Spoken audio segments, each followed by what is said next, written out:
Ada seorang bernama Imam Ibnu Abshad An-Nahwi. Dia berada di atas atap di masjid di kota Kairo, Mesir. Dia sedang makan sesuatu. Dia makan di atas karena rumah lantai 2. Ketika dia sedang makan, tiba-tiba dia lihat ada seekor kucing.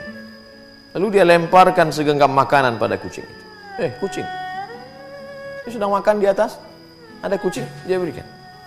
Lalu kucing itu mengambil dan pergi. Biasanya kita lihat kucing, bila kita berikan tulang makanan, dia akan makan di tempat itu. Tapi unik, aneh, kucing ini membawa makanan itu pergi. Kemudian kucing itu datang lagi. Maka Ibnu Abshad An-Nahwi beserta ada beberapa sahabatnya melemparkan lagi makanan. Dan kucing itu kembali melakukan yang sama. Dia ambil makanan, pergi. Peristiwa terjadi tidak hanya sekali, tapi beberapa kali. Lalu kemudian apa yang terjadi? Tidak mungkin seekor kucing kecil makan banyak sekali. Dari tadi kita lempar makanan, dia pergi. Apa yang terjadi sebenarnya? Maka mereka mulai ragu, ini ada apa dengan kucing ini? Ini kucing aneh ini.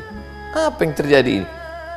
Ternyata mereka ikuti apa yang terjadi. Kucing ini memanjat dinding atap masjid, dari tepi masjid.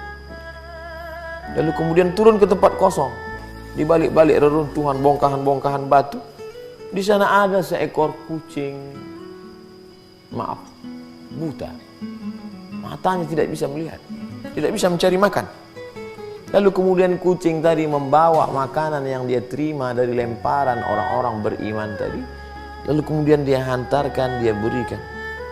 Dan itu dilihat mereka dengan mata kepala mereka sendiri, diabadikan dalam kitab Wafayat Al-A'yan juz 2 halaman 516. Malu kita membaca kisah ini. Bagaimana hari ini ada orang manusia yang diberikan Allah Subhanahu wa taala benda yang paling berharga, bukan kaki, bukan tangan, bukan mata, bukan kepala, tapi otak untuk berpikir, hati untuk merenung sejenak. Tapi sanggup memakan beras saudaranya, memakan gaji saudaranya.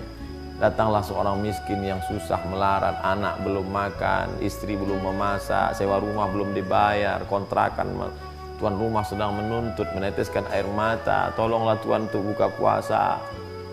Tapi dia sanggup menghardik. Padahal yang dia minta bukan sedekah, dia hanya meminta gaji saya, Pak. Saya pagi datang jam 7, pulang jam 7 malam. Menggali tanah untuk menanam kabel, untuk mengecat rumah, sampai masanya sekarang untuk buka puasa nanti. Tapi ini gaji saya, kalau kamu mau tetap kerja dengan saya, ikut, kalau tidak, pergi. Oh, di mana hatimu saudaraku?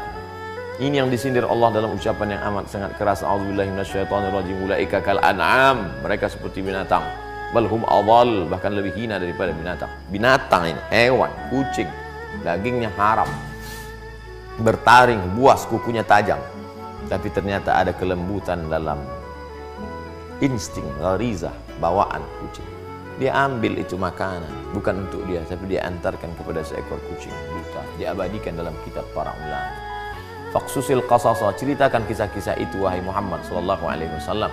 Dalam Al-Qur'an Allah bercerita, didengarkan, disampaikan oleh Jibril kepada Sayyidina Maulana Muhammad sallallahu alaihi wasallam, dibaca oleh orang beriman. Untuk apa? Untuk meng-on-kan pikiran, jangan off. Untuk menghidupkan hati, karena dengan mendengar cerita-cerita itu hati menjadi hidup, berpikir. Bagaimana mungkin aku manusia yang pagi, petang, siang dan malam berharap dan berdoa, bermunajat kepada Allah, tapi hati begitu keras, memakan gaji orang, memakan tunjangan orang, memakan beras orang, memakan sembako orang. Rasanya tidak layak untuk berkata, untuk masuk dalam surga Allah Subhanahu wa taala. Kalau berdoa bukan main, wa adkhilnal jannata ma'al abrar, masukkan aku dalam surgamu ya Allah. Kau merasa dirimu masuk surga karena witirmu, karena tahajudmu, karena duhamu, karena khataman Qur'anmu.